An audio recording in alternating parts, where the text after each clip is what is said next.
Welcome to Scale With Us, the podcast for business owners navigating the absolute chaos of scaling a business and juggling all that life throws at you along the way. Each week, we'll be talking about our wins and fails and everything in between because let's be real, it's not all smooth scaling. So grab a drink, settle in, and let's get into it.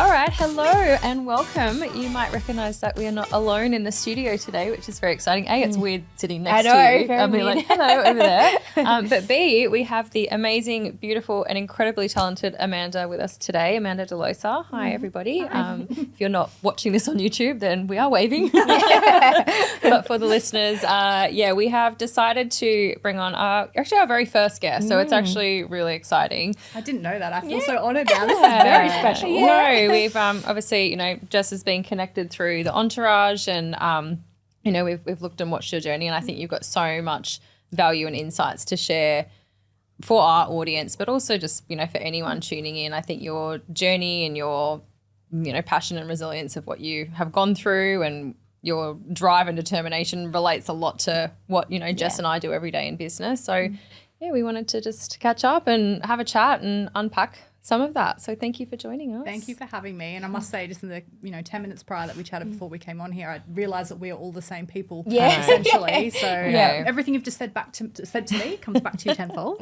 I know. It's funny. We're all like, oh, there's a business idea. We're like, oh my God, we do this all the time. Like coming up with your business Another one. How many domain names do we own? Yeah. We will probably by the end of this podcast, we will have thought up a whole started the business together. Oh, amazing. Well, look, I've got like a blurb I could read out, but I'd really love for you to share with the audience, like, who was Amanda and, what's brought you to this point in your life today? So I guess at the moment, I think Amanda's had many seasons. It's like a Netflix series, and there's been several of them to date. At the moment, I am working on building out a new podcast show and sort of rebranding myself. But previous to that, I was the founder of Yellow Panda, which is a branding and marketing and PR agency. Also a mum. I'm the wife to Jack Delosa, the founder of the Entourage. Essentially my skill set is around being a brand strategist. I've got former careers in politics, representing politicians as well, as we discussed earlier. Also You'd have to be very good at PR for that. Yes, definitely, particularly to get people voted that are very disliked. Previous to that, obviously a real estate career as well. Okay, we need to know a bit more about this because we're from the real estate background. Tell us about your time in real estate. So I initially started out in land marketing, which is working on development sites with LJ Hooker at the time. That was kind of more an administration thing, on the front desk. I was only 18 or 19 at the time, I believe. And then, I had a real passion for real estate, and I wanted to obviously be a salesperson. But being young, obviously you've got to, go through the motions. And so I ended up doing the administration side, leading into property management, then eventually sales as well. And I jumped around to a couple of different agencies. One of the roles I had when I was only 22, actually, it was a pretty big one, was to go and actually work for a brand new agency, like an independent agency, and get them set up from the ground up, because I could use all of the experience I had from working in admin, property management and sales to help them pretty much get the whole show started. Wow. So that was pretty cool, like a pretty good achievement at a young age. At 22, yeah.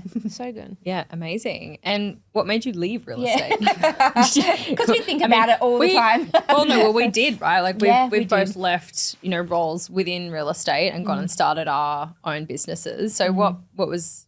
Well, this will be a fun little anecdote for the show, but I was going through a fitness journey around 2008 and I was walking past Kmart one day and they had a sign at the front saying, "Do you have Australia's best bum?" And I thought, I do. Say I have a pretty good bum. And it was a competition and you had to, put your photos online and the country would vote for their top male and female Was this a bottoms. Kmart? Yes, it was for a brand called Sloggy, which was owned by Triumph International, so a very well-known underwear brand. And so they're looking for the male and female. I missed the competition. Roped my brother into it. So we both entered. And after months of training really hard, and there was like obviously an online portion to start with where people would vote on your pictures. Yeah. Then they chose the top 5 male and female for the country and sent them off to Sydney. I was living on the Gold Coast at the time for the national best bum competition. Lo and behold, my brother and I both won. Did you? So official title holder of 2008 Best Bum in Australia. And then I didn't see that on your LinkedIn. Yeah. No, there's an interesting story because there's a part of me that like did kind of bury that when I was working in politics. It did still Bring make it back. page. It did make page 2 of the press and the Times, so I didn't quite get away with that. Another story for another day. But however, 2 weeks after this happened, we were sent to Paris for the international competition. There's an international competition. It was like the Miss Universe for butts, like, men and women. Everyone and it was like when we talk about like it being the best bum and it being like underwear, like it was like a Bonds type thing. Yeah. So everyone's in the cute little cotton, briefs and underwear, and we had little socks and heels, and there was a full catwalk runway show. They built this runway over an old aquatic centre, so it was actually over a pool, and then like all of the press were invited. It was a huge deal. Like we're in there for 3 days rehearsing beforehand for all the choreography for the show and that sort of thing. But yeah, we won some prize money. We went to Paris, and we had a little bit of an extended trip after that while we were there. Yeah. And then on the way home, like it hit me because this is the first time I'd ever been out of the country as an adult. And I was just like, I don't want to go back to what I was doing, which was real estate at the time. I'm like, I could do so much with this. Like I've just had this incredible experience. And in my head at the time, I was like, oh, wouldn't it be cool to be like a host on Getaway? So I got back. The dream job. Didn't everybody want that job? As well. Yeah. I feel like that's my Delosa diary these days now. You did that, right? Yeah. Pretty much. You created your own role. Tell us about that quickly. Jack and I obviously did a lot of travel last year. We did 8 countries with our daughter. That's great. I'm still considering whether to take my 2 kids on a was plane like, for the should I go to first time. Fiji? I'm like, yes, but go to Fiji. You've taken your almost 2-year-old to 8 Fiji, countries. Bali. We went via Singapore over to Dubai. We did France. We've been to the US, Mexico, Bahamas. I'm sure I'm leaving something out. But all that travel while she was very little, which was great because the bassinet's awesome when they're that little and you can just lie them down. They sleep most of the way. It's getting a little bit more interesting now that she's getting older. She's almost 2. Yeah. But yeah. And you've vlogged all of this, right? I vlogged it because initially our plan was we were looking at moving to the US. So the initial plan was because I didn't vlog the first lot of travel that we did, but by the time we were considering moving to the US, we had completely packed the house up and put everything in storage because we didn't really know what the next move was going to be. We wanted to go over there and explore the next frontier and feel into it and know whether or not it was the right decision to make. So everything went into storage. So I vlogged packing the whole house up and the whole process of like leaving Australia, going over there, experiencing life as sort of digital nomads, while continuing to work on the businesses and support Jack in doing a lot of the content creation. Like we had a full studio set up that we were setting up in our living room in the Airbnbs that we were staying at. That was for him to run like the coaching. Like is so that when the Entourage was around? Entourage, but also like a lot of podcast opportunities as well. We're still doing all of that sort of stuff. We were filming content, like we're out in the Lamborghini, filming content in the Lamborghini. Just looking at all these opportunities to get really exciting content. And the time difference, because we were in Miami, Florida, in South Beach, was so great between Australia and, the time zones, like skipping over quite a bit there. Yeah. So we found that like when we were getting up in the morning before Ari would wake up, it would be like the perfect time to do deep work. Yep. And we'd watch the sun come up over the beach out the window, like it was amazing. But then to be able to connect back with Oz, we had to do most of our meetings sort of around 5 p.m. through to about 9 p.m. So I remember sitting out on the balcony one night because he would be inside and I'd be outside, so we could both be doing our calls. I was meeting with clients and prospects for Yellow Panda and he was inside and just thinking, this is so cool. Like we're sitting here in Miami, Florida. He's inside doing his calls. I'm out here on the balcony doing mine. And like it really, life can be by your own design. Yeah. And so I really wanted to document all of that because I am really passionate about like trying to show people like they can think bigger and they can do something unconventional and you don't have to go with the status quo. Yeah. And, because so many people said to me before I became a mother, like, oh, like once you do that, you're going to lose all your freedom. It's all going to to change. You won't be able to travel. Like, it's, but for me, it's enhanced everything. Like it's made everything better. I love traveling as a family. Family travel to me surpasses like any other travel I ever did as an individual. Really? That's so interesting. Yeah. Are you booking a flight? Yes. Because I travelled a lot. I've been to about 30 different countries. Yeah.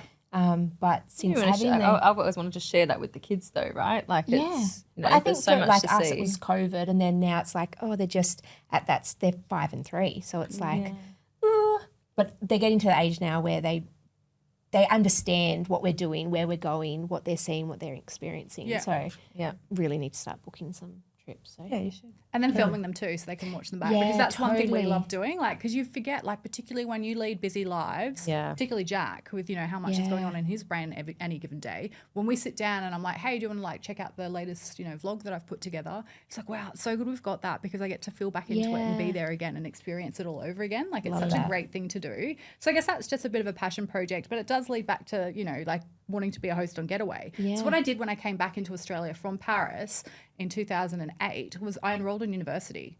I'd always wanted to go to uni. I'd had a couple of failed attempts, but because I moved out of home from 16 and had been like financially, you know, independent since then, I couldn't, like most young people, go straight into university because I had to pay for rent. I had to pay for my car. I had to, you know, like I just couldn't do it at the time. But I reached a point where I thought, yeah, I can do this. I'll just work part-time, go full-time uni. I was 24 at the time, enrolled in a Bachelor of Communications with a double major in journalism and public relations. So the whole idea was I would be a journalist by the end of it. But 6 months out from actually graduating, by chance I met a federal politician and they were looking for a media advisor. And whilst I didn't really see myself working in politics, I thought, wow, this is a pretty like... You've got to beat the graduates to the role. Exactly. Yeah. And it's a pretty big deal, you know. It's going to look great on a resume. Like imagine the exposure I get. So I jumped into that and spent the next 12 months online finishing the degree. And then obviously I worked through, you know, politics for about 6 years, and I ended up in state from federal after a little while. And then I kind of was just like slowly like edging out of it. But it was through meeting small business, touring with small business ministers and the Prime Minister when they would come out to the electorates, that I found that small business owners had such great stories to tell, and they had no idea how to promote themselves on social media. You know, this is quite a while ago now. They didn't know how to organise to have the press turn up if they were doing something cool, like a launch event. And I was doing that for them because we were doing that in coordination with having these, you know, ministers and MPs and stuff out there. I found myself kind of just giving them advice on the side. So it was like a side love job for a bit. But then I started contracting. And then it got to the point where I'd saved up, I called it my oh shit fund. It was 3 months of savings to take care of my mortgage and other expenses. And I thought, I'm just going to go and see if I can start doing my own thing in PR. My first goal was to replace my income within the first 12 months, which I did. And then every year thereafter, my goal was to double my revenue year on year, which That's a big goal. I love it. Yeah.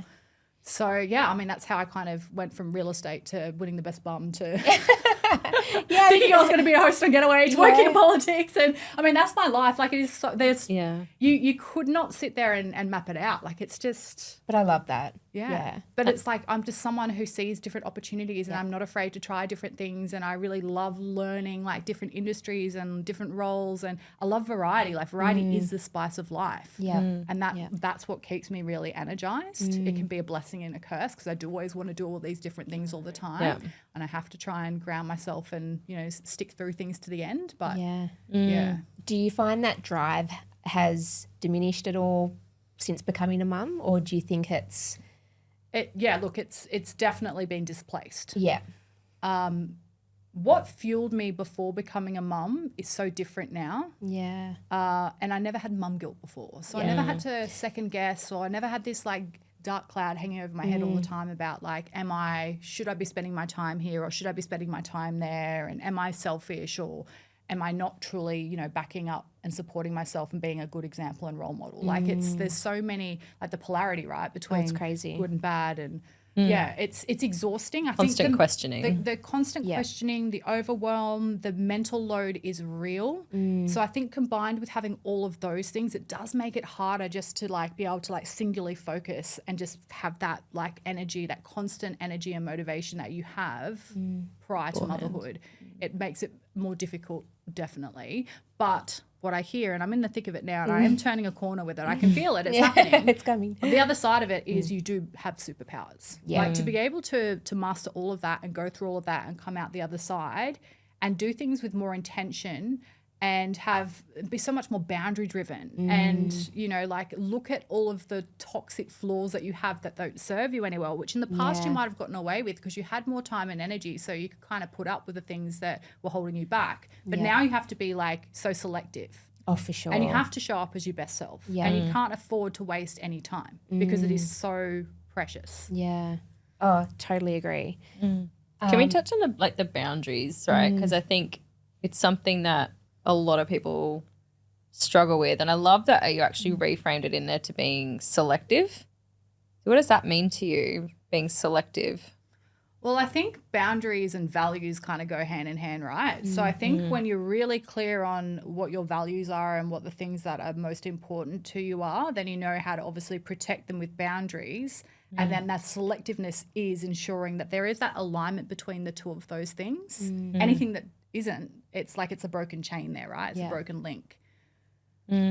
It's like discernment, right? It's like it's being selective over what gets your time, your energy, and your attention. Because, I mean, motherhood just brings this whole other this thing that needs your attention, obviously, all the time. Yeah. But it's like then that losing of yourself to becoming everything for that one thing that needs your attention. It's like, but I don't just want to be that one thing, you know. And I think listening to you, it's like that, you know, you've got so many skills and things that you can offer the world. Like, you know, how did you balance that, you know, having a little tiny human needing all of you, but also wanting so much more for So yourself? there's been a few things. I mean, I initially went into motherhood and spent the first 6 months like, you know, doing it all myself and with very little support, mind you, because I moved down here from the Gold Coast. We're in Sydney currently.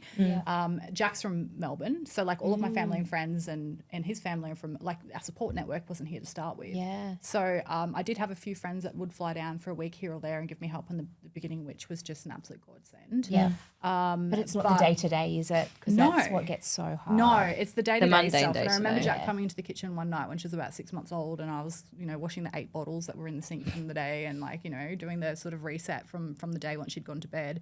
And he looked at me and he's like, this is not you. Like, this vision of you, like, running between the laundry and throwing on the washing and washing the bottles, like, he could see, like, I wasn't happy. Like, happy in the sense that, oh my God, like, it's the absolute miracle to be a mother and have a child. I love it so much. Like, I never had any kind of depression or anxiety towards, like, her, but it was more like I just missed myself and my life, and I started to just feel really invisible and I guess, like, scared. Like, you know, a lot of women say this. They're like, what have I done? Like, and it's a horrible realization to have, because you feel like such a shit person even questioning that, you know? But we all do. I think you're kind of, I can hear you justifying, but like we've all had those thoughts. Like anyone who, you know, has kids at home, right? I think that even the people who say like, oh no, like I'm all for my kids and everything, and I don't want for anything else. Like we almost like have to go through a process where I grieved for my old life.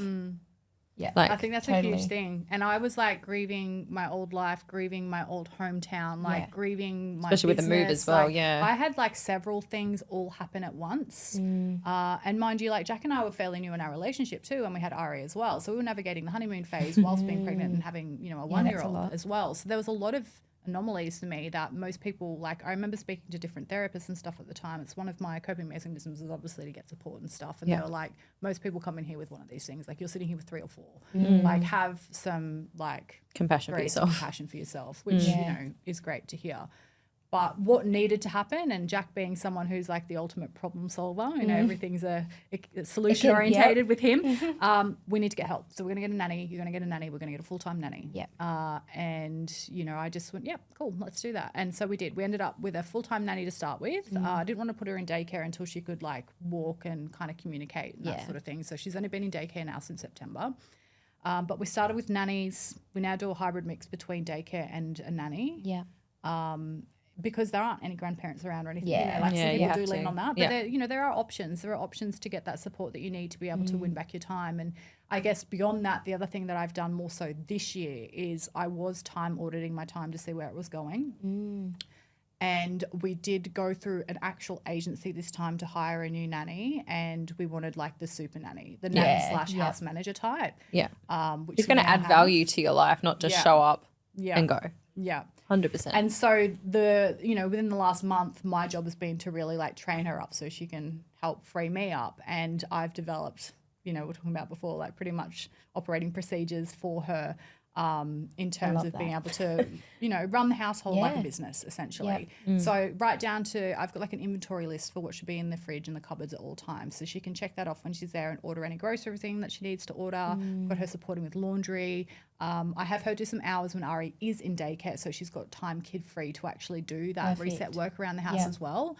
And yeah, like I guess like I have developed a lot of like IP and tools and stuff around this to try and get it to work, because it was just trial and error for so long. And I was leaning on different casual nannies and babysitters and apps and all that sort of thing. So I've worked with lots of different types of nannies, which was good because I could see like what I did like, what I didn't like, you know, like it's, in itself. It's like staff, Well, right? I was going to say new business idea for us because we've talked about this a few times, like proper house manager, like nanny, all of that. Because someone who can replace all the wife tasks, basically. absolutely, come and like change our lives because it's so needed. It's not that we obviously we love spending time with our kids, but we feel like at the end of the day, it's like just a mad rush to try and do everything and then, you know, It's not constantly enjoyable. ordering like Woolworths to be delivered because you're like, oh, I don't have stuff to make for lunch the next day. And it's that constant load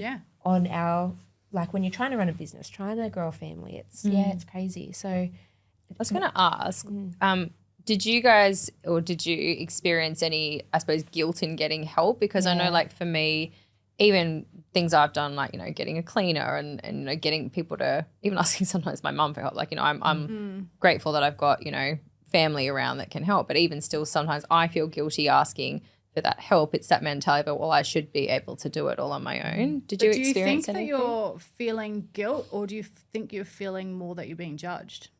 It's probably the judgment, I would say. Yeah, I think it's more of a judgment thing, and that, definitely feel the judgment side of things. For me, what has worked in terms of overcoming that is just finding more women like me who are like, Let's think smarter about it. absolutely. It's like just change the source of the people that you're listening to. Like if there's certain people who are judging you for how you're living your life, like they're not meant to be in your circle. They say all the time, like, don't take advice from anyone who's not where you want to be. yeah. So if you're taking advice from, and you know, some mums love being stay-at-home mums, and that's what they desire, and they are so like wired for it. They're not like us. They have no, you know, intention of wanting to run a business. Like that's just, you know, that in the purest form, that's what they want to do with their lives. So they're the ones that you'll normally get the judgment from, right? Because they'll be like, I couldn't imagine ever leaving my child with anyone else. You know, these are the ones that will go years without, you know, getting a babysitter to go out on a date night and all that sort of thing. Like it's just not the way I think. I don't think there's anything wrong with that. Each their own. I think the biggest thing I've learned about being a mother is like you really do have to drown out the noise of every other mother telling you how it should be, because All the it's your opinions. own- don't take anyone's opinions. Like this is your life. You can create it exactly how you want it to play out. And so for me, copped that initially, but I think the way I really turned it on its head was just to like connect in with more like-minded women who see this as, you know, the best alternative. And it's not like we're outsourcing all of the things that actually bring the most value to our children. We still spend really beautiful time with the kids, right? When we're not doing 20 other washing things, or changing napping. Like there's so many things. It makes it, it's just for me. It adds value. It It's adds not, value. Yeah, it's not to tap out of your own life. It's to add value, to allow that time to be more quality present time. and to actually Sort of like what schedule that time. We want. Everyone wants more to be more present, but we're just pulled in so many different directions. And I read a statistic the other day that said that 5 minutes of time, like present one-on-one time with a kid where you're not distracted by a phone or like life in general, is worth more than 2 hours of that like kind of Busy, semi-distracted busy time. Because you're not paying attention or listening. I saw something on Instagram popped up the other day, and it's how it was just demonstrating how we don't actually listen to the kids. The kids are like, "Oh, mom, this," and you're like, yep. Like you're just not actually paying attention. And just if you can just turn your attention to them and just give them like, you know, your focus, even just for those little minutes at a time. Like it was the same kind of concept. It's like that is so much more powerful than to just like, just like passing by. Yeah, it's actually a term now. I was speaking with a neuroscientist the other day, and she said that it's called digital neglect. Oh wow! Actually, a term for like when you're like your child is bidding for connection or bidding for your attention, and they're being blocked by like a phone or screen or But I love that you've taken control of that, and it's because so many women wouldn't or can't afford to or just wouldn't. And I think that's the whole mindset shift. Like you hit it on the head when you said take control of that. It's very easy to fall into a victim mentality as a mum. And I did a post about this just this week actually, where I said like it's very easy to just say it's too hard. because of everything I have to do, like I just can't. You know, we all have the same 24 hours. There are other women with the same 24 hours that you're probably looking up to and admiring on social life who are further ahead than you or doing like living a life that you want. Like if they can do it, you can do it as well. And often I think we can kind of get into this victim mentality of being like, oh, like That's I'm a not mum, possible for therefore me. like it's like a disability, and but it's not. It's like it's a superpower, as I said before. So it's about making that shift and going, well, how can I make the most of the time that I have? Yeah. And therefore, it is letting go of guilt or shame or judgment in order to do that. I think that's a fair trade. Some people can't, like they're crushed by that outside influence and the opinions of others. But like that's, where if you can really distance yourself from the opinions of others, then it's, you're free to fly. Yeah, totally. How do you think you've done that over the years? Like distance yourself from caring about the opinions of others? I mean, I know, I've worked hard on that over the years. Probably me from 10 years ago would be so affected by what everyone thought or was judging. Now I'm much less so. But like, what have you done in particular around that? Or first of all, I recognise how often people come into your life and then leave and you never see them or hear from them or even know they exist anymore. Yeah. So secondly, I would say so often we're so worried about what other people think, but they're also in their own heads thinking about what other people think. So therefore, like people aren't actually really thinking about you so much as you think, because they're thinking about themselves. So there's like that thing. Being around other people who are very good at doing that too. So obviously, like Jack is he's an absolutely amazing husband, father, and mentor and mirror to me. He's obviously mastered that over the years to be as successful as he is. He walks and talks it. So like, I guess being around him for the last 3 years too has been really advantageous. People you to me spend as the well. time it's like with, rubbing off on me. Yeah, it's the people you spend your most time with.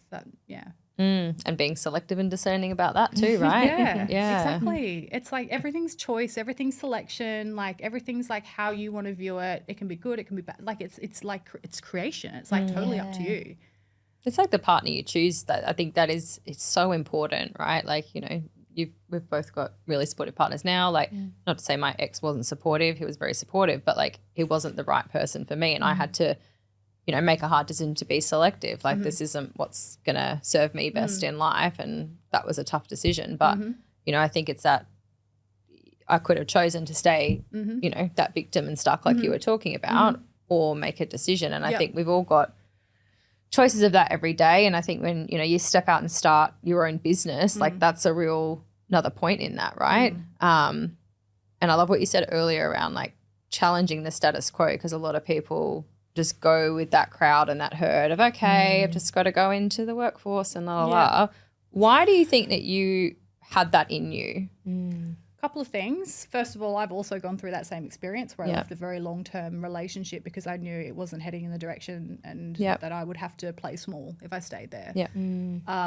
So there's that piece. And then I think once you can be courageous enough to do that, then it obviously opens up, so much more potential for yourself and your own personal growth. The second thing I'll mention too is like there is this like follow the sheep mentality, and an example of that was recent. I went to the International Women's Day lunch by the UN Women. Oh, this could be a whole conversation. Yeah. Don't know how I ended up there. No, I got a last minute invite and I'm like, got nothing on today. Get out, go put myself out there, put on a nice dress, go have some lunch. Was not really my scene, but anyway, that's for another day. But as everyone was leaving, everyone was going on the left-hand side elevator and people were lining up for it, and the right-hand elevator had no one on it. And I said to my friend, I'm like, why is no one on that one? And we stood on it, and the two of us went down that elevator while all the other people were banging up. Wow. Like this. So weird. We just follow. We just follow. Like, is that not like the ultimate Bonkers. visualization? And it's similar to people on one side of the freeway who are traveling in traffic versus people flowing the other direction. Like that's how I see it. It's like swimming upstream versus downstream. Like there's so many different visualizations that you can have about this, but it's about figuring out like which path you want to take that ultimately breaks you free from being in the herd. Breaking free. There's a have you seen that there's that beep test? They do this social experiment. For anyone who hasn't heard it, who's listening, we can post the video in the show notes because I'm always terrible at butchering these things. But basically they do this in a waiting room for a doctor's surgery or something, and they go in and there's a beep that goes off and everyone stands up, and then they send a new person in and they've got no idea why everyone's standing up, but they just stand up too. It's just wild, right? It's just we do what everybody else is doing because we want to fit and conform. But I think things like, to live that big, bold, courageous life, it's like stepping out of that. You have to step out of the stream. It's like, do you think that's come from your like upbringing? Was that something that was, inside you? Yeah. I mean, like they say, like like even entrepreneurship, born for it, bred for it. I think it's a breeding thing. Obviously, like I had to have a lot of independence, come from quite a lot of childhood trauma back in the day. As I said earlier, I moved out of home at 16 and sort of started my life on my own terms. I had to learn to be very resilient and very independent. That would have been hard. And I've had to learn to be able to embrace risk-taking. A lot of people aren't willing to make that initial leap. I used to have this sign on my desk. It was actually something that Bethany Frankel used to say. You know Bethany Frankel? Oh, yeah. Like she's one of my favourite business mentors. Fly bitch. Yeah. But then I've seen these memes on social media where it's literally a mother bird like kicking the baby bird out of the tree to fly. And I used to think of that, like if I would be like kind of, oh, should I jump on this opportunity or not? Like, it's risky. Like, it's just like, just have a crack. Like what's the worst that can happen? I'll tell you what the worst is can happen. You die. Like that's the only thing we should really fear is death. We let so much of our fear and our limiting self-beliefs hold us back. So I think I've had to be, in order to survive, I've had to be willing to just jump at opportunities and know that if it doesn't work out, I'll pick myself up again. Yeah, well, that's literally how I started my business. I was just like, I'll just do it. What's the worst that can happen? I have to get a job. Yeah. I've got a job now. Totally.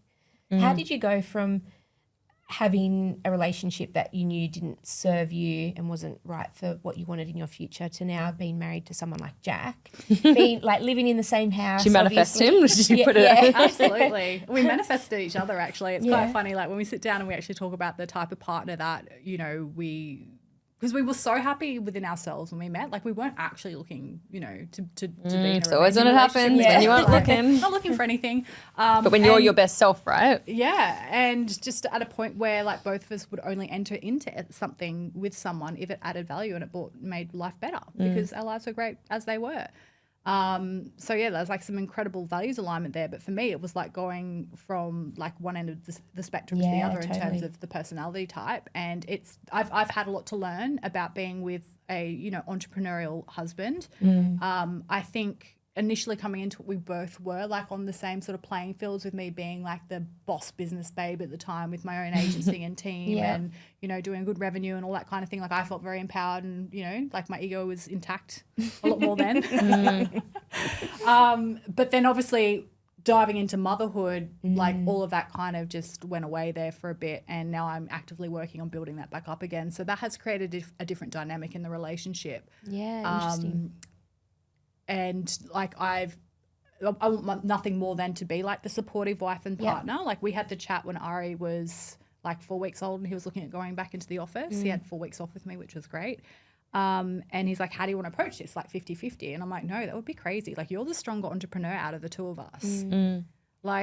I'm here having to feed 12 times a day and I'm depleted. Beautiful that he offered that as an option, right? Because a lot of people don't even have those conversations. It's just an assumption. Cool, I'm going to go back to work. I have a week off and then I go back to work. But it was no, you go because he's incredible. To replace him, I reckon to replace him in his current role, he would need to hire 3 people, and even then, I don't think they would get the outcomes that he gets. For sure. So I really believe in him, and I back him and his genius and his genius zone. Yeah. At the moment, it has been more of a me feeling like I'm kind of supporting him, learning how to support him better as well, though, because there are a lot of triggers around supporting, really highly ambitious people, whether it be men or women in relationships. It is the amount of stuff going on in their heads all the time, the stress that they have, and the internal ambition and drive that they have to do something great and to be someone. It can be all-consuming, and it can be very exhausting for them as well.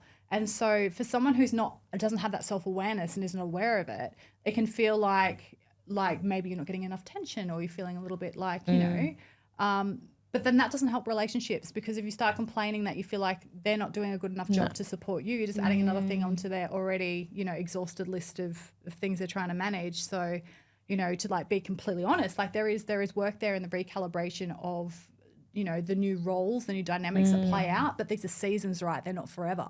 This whole postpartum right up to 2, I think is a season in itself. And then you kind of hit 2, and I know you guys know as moms, you hit 2 and you're like, okay, I can start building myself back up and Yep. I can go out for a few hours and everything doesn't fall apart. Yeah, it's time to put myself back on a pedestal.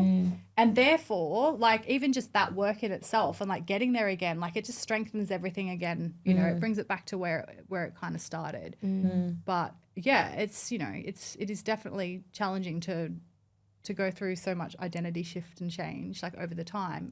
It's challenging for yourself and it's challenging for the people around you. You know, and particularly, you know, if they've got a lot on their plate too. So you need to have like so much awareness of like how everyone's being affected, right? Yeah. Totally. Yeah. And what happened with America? You didn't end up moving over there? When we were there, so we were over there twice last year. The first time we were over there, we were sitting there watching the news one night, and that's when we heard about the Trump assassination attempt. And we turned the television on, and we just like could not believe our eyes at the time. We was like, "Wow, this is wild." Yeah. And like even then, it was a bit scary because it was like, "Oh, are there going to be riots? Like, you know, what's going to happen?" And they were still a few months out of having the election, and it just felt. Energetically, it just felt a little bit like, well, we don't even know who's going to be in power. Like we were talking to the immigration lawyers and we were looking at doing the visas. Like we were like, you know, we were pretty much all into making this decision.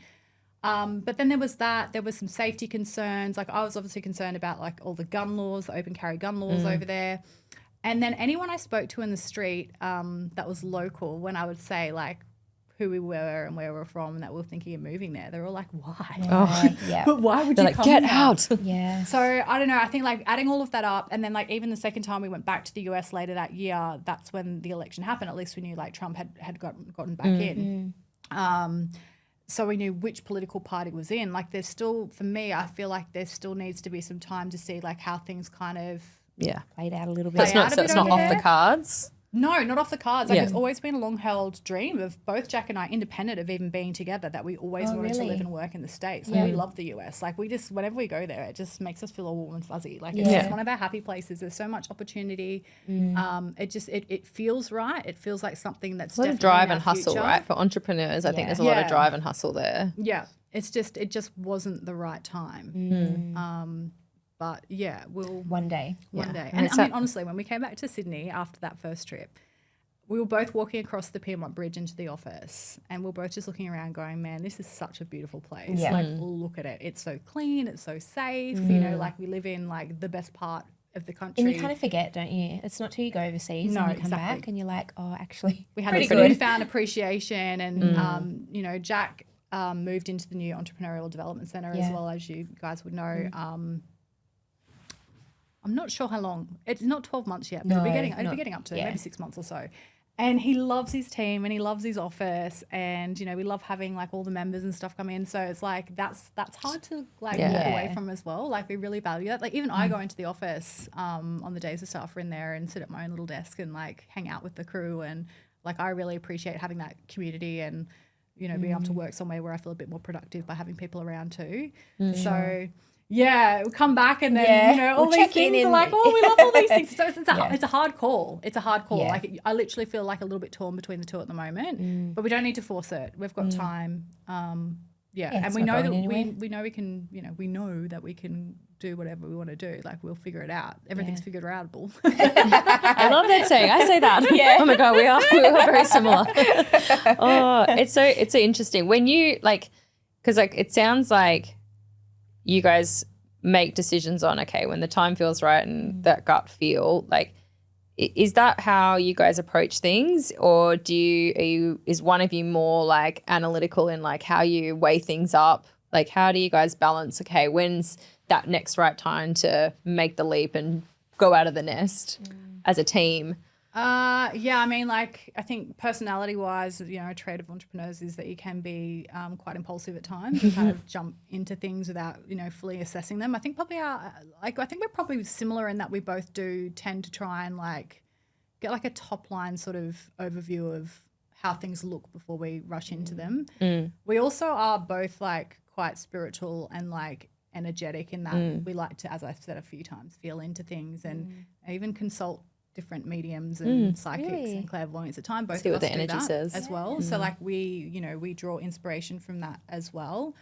But yeah, I think we're both feelers. So it's like a big thing for us is to like live it, experience it, feel into it, and Jack in particular is very, very good at journaling and getting his thoughts out and processing that sort of stuff. Like he's the introvert, I'm the extrovert in the relationship. So he's the one that will be more introspective and deep in thought and probably thinking and planning things out more than me. Whereas like I'm always up for a good time and an adventure and like a bit of a fuck it attitude to like let's just see what happens type thing. So yeah, pretty similar, but then I think, with some good complementary differences there as well. Yeah, it's interesting. I think we can, I love the woo and the do, but like I definitely get stuck in my head around the how, like, when it's almost like, me too. Like when I spend the time, and it's probably when I'm less busy, like I'll lean more into that feeling of it, but I get stuck more in but how and how would that work and analysing it all. That's exactly me, and that's where Jack comes in, and his whole thing is like speed to implementation. So like I'll sit there and be like, oh, I'm planning to do this, and I'll be like, here's my 10-step process for doing it. It's like, but what if you just went from 1 to 10? Yeah, and you didn't do all that stuff in the middle. Like, okay. that sounds good. You're handy to have around. Thanks, So like he's very good. I said this to him the other day, actually. I can't remember exactly how it came out, but I'm like, you can see the process and you can get. You can see in the matrix, like you can see behind something. Like he's just, he's just wired for that. The quickest, not easiest, because normally the hardest, I suppose, but the quickest way. Well, there's always an easier way, right? And like we get, when you're thinking through something, that's why bouncing anything off anyone else, whether it's your partner or not, someone else can help you see a different path, which is amazing. I actually wanted to like lean into them, like, because you've got your business next season now, right? Yeah. When did this start? How did it come about? And what's it all about, right? Because that's your big thing, that you're throwing everything into right now. Yeah. I think the idea for this probably spurred a very long time ago, probably before I even did Yellow Panda. When I was thinking about what to do in terms of going out and starting my own business way back then, I actually put a question out to like all of my friends and family. I think it was on Facebook at the time, and said like, what do you see in me? Like, what's the thing that draws you to me that you see as being like my area of expertise, or like, like just that intrinsic value kind of thing. And so many people come back saying, oh, you motivate me, you make me feel really like lit up, like we love like your advice, and like that then was kind of leading towards like you would be really good in sort of that, mentoring, coaching, sort of advisory space. But obviously I went back into the PR out and did that at the time. But I've never actually been in a situation where I've been able to give myself permission to actually start like a business that's more of a passion project. I've always gone into it logically thinking about what's going to put dollars in the bank straight away. Sure. And so I wanted to do something like creative, and I wanted to do something that's always been on the back burner that I never had the time to get around to, or the support of like a supportive partner who would back me in it to get done. And podcasting for me was always a big thing. I always wanted to have my own show. Back then I didn't know what the topic would be. Like I've had to have gone through all of this, the last few years to actually arrive. Podcasting would have been really new, wouldn't it, back then? Yeah, it was. Or I mean, like it was the kind of thing YouTube people or- were doing it in their cupboards or their bathrooms with doonas over their heads. Yeah. Microphones. Yeah, not as a content generation PR not strategy. the way you see it today. Yeah.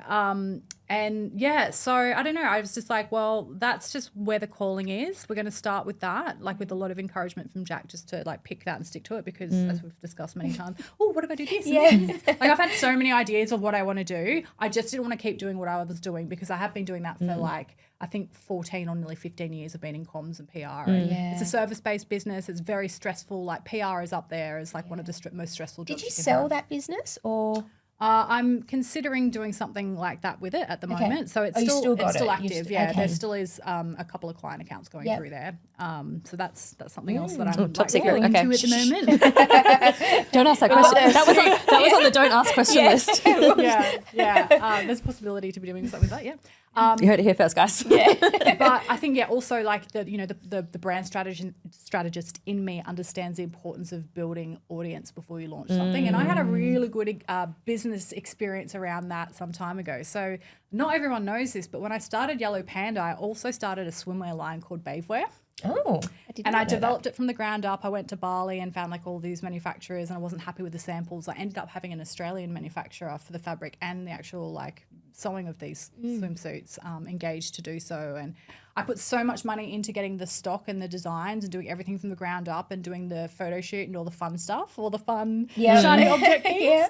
That by the time it came to launch the actual product, after I'd built the store and everything, I didn't have any money for ads. Yeah. I thought it would just sell because all my friends said it was cool. Yeah. And so at that point, Yellow Panda was doing really well. And this is the biggest mistake ever. Like, you don't start 2 startups at once. Like, you've got to put all your effort into one thing. Yeah. So, so that as an example of realizing, well, I didn't have any money and I didn't have the audience there, right? So this time round, I'm coming into it, I'm like, all right, we're going to build the audience first, and I'm going to do that by, authentically stripping myself down and literally, bearing all on my own podcast show and giving people an idea of the types of things that, like interest me and light me up and the challenges and things that I've overcome and worked through. To build like a like-minded community. And then from that community, I'll be able to service that community through different things. Products and offerings. Events, retreats, like all that sort of stuff. Like basically building the tribe that I needed to get through the last 2 to 3 years that just didn't exist at the time.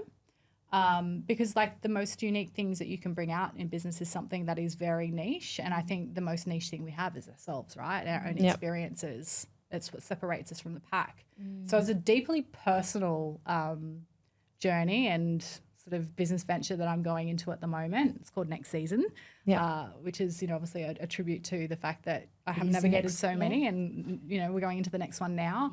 And really just wanting to help women navigate them with more ease. And as I mentioned, like that's what I interview people about. It's like, how do we hack this? Like, is there a better way? Like, I want to find all those answers because that's what I feel like I've been in R&D for the last 2 years, just trying to like figure it all out because it's just like, no one prepares you for any of this. And more people need to talk about it as well. Absolutely. So I wish I had something like that to listen to a few years ago, trying to start a business. Like, And I love that it's got like even just the word season because it just helps you go, this will pass, like this is it's you go through different iterations of yourself, of your business, of your life, and there are seasons. And is that how is that why you came up with it during that time? Is because you were going through that? Yeah, absolutely. Like I wanted to do something that was authentic and an extension of my life because I feel like that's easier. Like if you're just showing up and you're sending the same version of yourself to work that is in the home, that is like meeting with friends, that is, being the mother, like it's just easier to build off that and not have to like completely jump into like a totally different industry or persona or wear a mask or whatever it might be. Like I find all that stuff very emotionally taxing. Like I just want to be myself. And I just want to literally help people. Like being of service to people has always been like a huge thing for me. Like I just love helping people and people know that about me. And even with just, the content I've been putting out over the last couple of years, like I literally get a message every day from another woman saying like how much I'm inspiring them or impacting them. And, like it's just so beautiful. Like I love that. Like that's the gold stars that I was talking about before that I'd missed for so long. I see this as being a really beautiful way to give out and sort of receive back that, like it's, And I love that you're building an audience before you launch it. Like we've been talking about AI the last episode and, there's all this talk at the moment of like, bots and AI and, it's going to take over everything. But I think the businesses that will last moving forward are the ones that have the founder or, a really strong personal brand. An authentic version. And that's what you do really well. Like actual heart, like real emotional. Because, that's the thing with the robots and the AI. As much as people are using them as boyfriend substitutes and all sorts of things. Therapist here and there. But I can't get to therapy, sometimes. Absolutely. We all do it. We're all guilty of it. But like just, and like, not discounting the value of in-person, events and rituals and opportunities to get amongst people face-to-face too. Because so many people are hiding behind their phones and stuff and thinking that being on social media is being social. But again, like I've read and I've learnt that it doesn't actually release those feel-good hormones that we get from actually being around someone in person. It's like a fake, Yeah, it's in a scary world when you think about our kids growing up and all that, but that's another 7-hour conversation. I just wanted to touch on this piece around being able to now step into something where you're able to 100% be yourself. I mean, I get the gist that you've probably been yourself for a while. Yeah. But has that always come naturally to you, or was there a point in your life or careers at some point where you weren't your like authentic self? No, I mean, that's the thing. This whole mask analogy that I used before is so true for me. I was in high school, I think in the year before year 12, so year 11.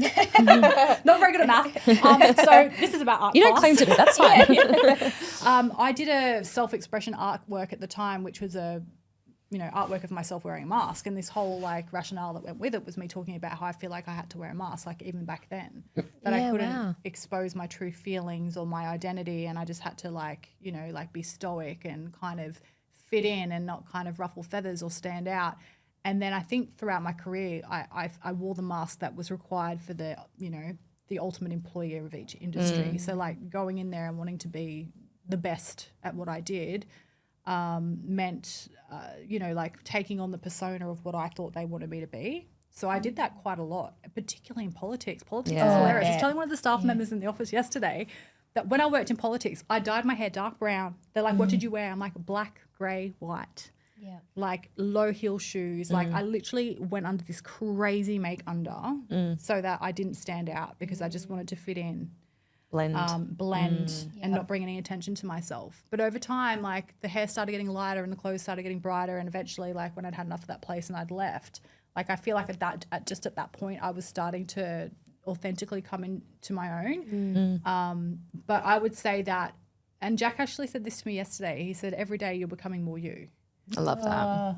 Yeah, I love that too. So I feel like I'm the most authentic, the most you I've ever been in my whole entire life, and it just took me mid-year to get there. So midlife to get there. Totally. And I just think it's awesome now you get to. It is more, I already know it's going to turn into something awesome ahead, but like it's great that you get to now do this purely from that heart place, that authentic place, and I think it even comes down to what you're saying around like building an audience now, like you're putting the audience building first, but because you're showing up so authentically yourself, you're going to attract like so many of the right people into your world. Yeah. And then almost like whatever you put out, they're going to want like, and they're going to want to be a part of. If you put on an event or a face-to-face thing, they're going to want to come and be a part of it because they already, they already feel like they know you and like you. It's like there's no like trust kind of thing, right? Yeah. And it's interesting because like you mentioned before around like helping people start businesses. So I help people start property management businesses, and it'd be interesting for anyone listening to kind of go, if you're thinking about going and starting your own business, to start even building that audience and personal brand now. You have to do both. You can't start a business without a personal brand and audience in 2025 and beyond. Yeah, but so many do, right? They start with nothing, like, well, how do I go and get clients, right? So would you recommend, like, if you're thinking about starting a business at any time soon, that's a really important part of it? Definitely. I get questions all the time with people saying like, oh, what kind of business could I start and where could I start it? A lot of them are going through different network marketing sort of companies, and like they're struggling because they've gone through all of their friends in their network and their friends are tired of hearing from them about the latest skincare. And then I say to them, I'm like, well, you don't want to be hitting up your friends and family. Like you should be growing your audience and just, targeting like consumers directly. And you do that through growing a personal brand and building audience. So, I mean, look, we see it with celebrities and massive influencers, the amount of money and the deals that they can make based on their audience numbers. It's like audience, it does definitely come first in my books. So what would be some advice you would give for someone wanting to start their personal brand? Is it literally just, opening their accounts and start showing up? The first thing I would say is it's a full-time job. Yeah. So like a lot of people have fantasies that are in full-time employment of like going out and starting their own business. What they really need to understand is that like it's not easy. It takes years to master. Yeah. You can't just leave your job 1 week and then like expect to, like you just can't. Yeah. So you've got to have that commitment, not just in energy, but also in terms of investment. Building a personal brand in today's day and age is not cheap. Like you can do some stuff yourself, but it doesn't really cut it when you're up against, creators and influencers who are spending in excess of $6K, that's 6 figures a month on content creation. But I think where you start is by, working out if that's something you're truly going to embark on, and if you're happy for the trade-off. Yeah, because if you're not willing to go all in and realize that it could be really hard and you could fail and you could like basically end up with nothing, then stay in your job, because that's obviously going to be like way more secure for you. So there's a lot of unsecurity, like unsecureness, which is unsafety, like going into this area to start with. But the first thing is, it's like knowing yourself. It's like you literally need to sit down and be like, who am I? Yeah. What are my strengths? What are my weaknesses? And What be are my okay with the opportunities? weaknesses and And really truly understanding yourself, and then understanding what value do you have, like what skill sets do you have that you can actually, you know, give back. What can you build with all of that intellectual IP that you have about yourself? Because I think we're like, you know, some of your clients and my clients, they're building businesses, but they don't have that passion to build a personal brand, but they know how important it is. And me having the VA agency, we get a lot of people saying, oh, I need a social media VA to help with personal brand. And I'm like, oh, that's hard. Like, you can film content and they can edit it and post it for you, but you still have to show up on stories. You still have to put yourself out there. Like, you can't put that on the VA. Yeah. It's you. It's a personal brand for a reason. Yeah. So it does get tricky when they know how important it is, but they just don't have that confidence. Yeah, you to could do it easily spend a themselves. couple of hours a day just showing up in your for personal sure. brand. Yeah. But I think where some people make a mistake is by consuming other people's content. So like people will doom scroll and just look at all other people's stuff. How many hours a day are they spending doing that? Oh, It's about gosh, going, yeah. hang on a second, maybe I should be spending those hours adding content rather than consuming content. Like, there's just little things that people can take in terms of mindset shifts to actually, to find the time and the space to do that. But it requires discipline, and discipline can only really exist if you truly desire something. I mean, I'm guilty of that. Sometimes I'm like, I just need some inspo because I don't know, you know, what I should be posting. So I'll get on Reels, and, you know, now goes by and I think, if I just jumped on and started talking to my ideal client, like, how much better would that have been? I think Gary Vee or someone said something like that. It's like, create before you consume. Yeah. Yeah. Yeah, so true. Yeah. It's I'm interested to know, right, because it can get very consuming and you can spend hours a day, you know, online and sharing and all of that. What are your, I suppose, boundaries and limits with that? Like, as around like how much you share for your personal brand versus, you know, when you switch off and what you don't share? I'm pretty much an open book, to be honest. I pretty much share everything nowadays. I mean, in terms of if I was consulting potential clients on this, the first question I ask is there anything, like, what are the non-negotiables and what is something that you would not feel comfortable talking about public? Like, is there anything you do not want to disclose? It's easy to start with the do not list than the like what you're happy to sort of put out there. But I share pretty much anything and everything. And like, I feel like my phone use in terms of the time that I am on social, it can always be better. I think I'm like most people. I do find myself doom scrolling sometimes just to pass the time. But yeah, I wouldn't see it as a problem because the way I even use social media now has changed in the last few months, because now when I'm on there, like, I'm literally like researching. I feel like I'm looking at like, what are other people saying? Like, what things are trending? Like, what could I do a reaction video to? Yeah. How could I recreate this with my own twist? So now when I spend a couple of hours on there, it's like researching, it's cataloging. Yeah. So then it's like a feel-good way of consuming social media, right? Because you're still getting to jump on there and consume stuff, but it's actually advancing you. Like, it's helping you get to like where you want to be, and it's helping you generate ideas for content. Yeah. So yeah, you can use it to your advantage in that way, definitely. I suppose one final thing I'd love to touch on, right? We'll go back to the start. You talked about like playing it small versus, you know, thinking big and what's possible for you, right? If you're consulting with people who are playing it small, like, what questions do you ask them, or how do you get them to think bigger? I generally tell them the story about how I, many years ago, I had a dream journal. And in this dream journal, I'd sort of written down how I wanted my future to look. And I'd forgotten about it. And when I went to pack up the house before we moved to the US, I found it again. And at the same time, there was this trending reel going around Instagram at the time saying that if you input like what you want your ideal life to look like into ChatGPT, it'll write you a story and like tell you how it would be. So I'm like, this will be interesting. What if I chuck my journal in there and see like how? Yeah. So I put the journal in there from like 7 or 8 years ago, and it literally spat out a story explaining the life that I live right now. Oh, that's so cool. Cool. Like, people often say I'm a very good manifester, but not to the point where I just like think and things create. Like, I've obviously worked towards everything. I've been very intentional about trying to move the needle in the right direction. But the first thing is dream and to have big dreams and not have like this limiting sort of self-belief over what you deserve and what you can have, because you'll see so many examples out there of other people doing all the things that you want to do and they're no different to you. Yeah. No. Like we all have the same, as I said before, we all have the same 24 hours in a day. We all have very similar opportunities, particularly in this country. It's quite a lucky country. So it really is about like thinking big picture and then almost knowing that then helps in terms of the decisions you make. It may not be completely linear. It's not going to be like this straight line towards where you are and where you want to be. There's obviously going to be seasons and dips and curves and everything along the way. But if you can dream it and you can see it and you can believe it, then you can definitely get there. It's about taking the action too, I think. Like a lot of people can think about things and dream it, but you've got to take that action. Otherwise, it's just not going to go anywhere. You've got to actually, I'll share this with you. I came across this yesterday and shared it on my story. And I think it's perfect for, to wrap this up, I guess. But isn't this what you asked for? You asked for growth, so life gave you discomfort. You asked for success, so it demanded sacrifice.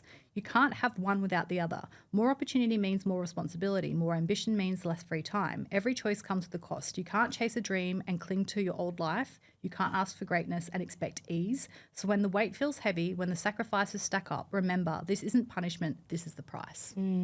Ooh. So good. Mic drop.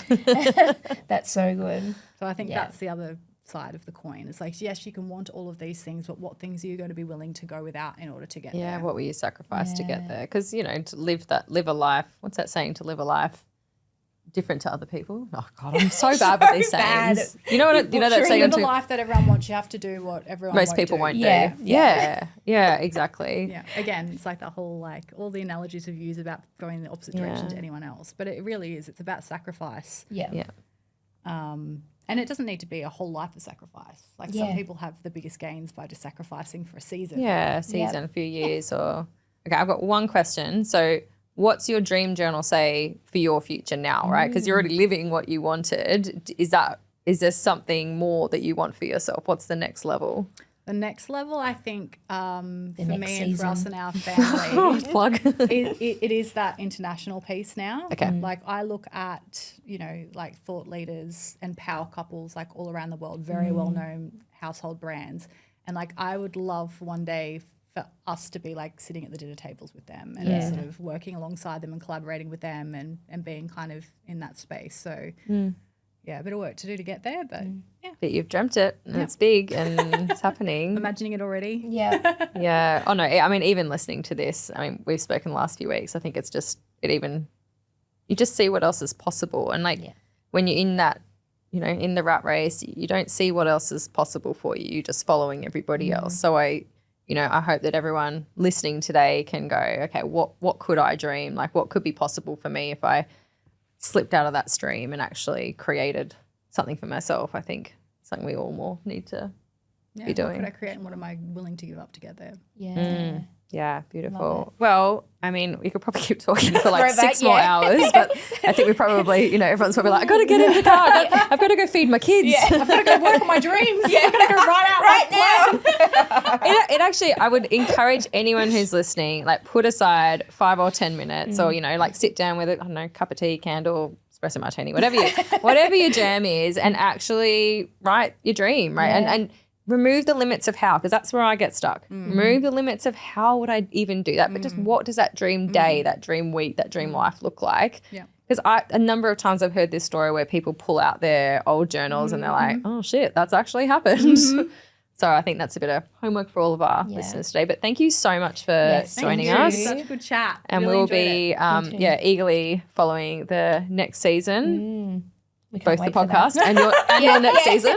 Figuratively speaking. So many plays on words with that one. I love it. But no, thank you so much. And we really appreciate your time and energy and motivating all of us. So thank you. Thank you.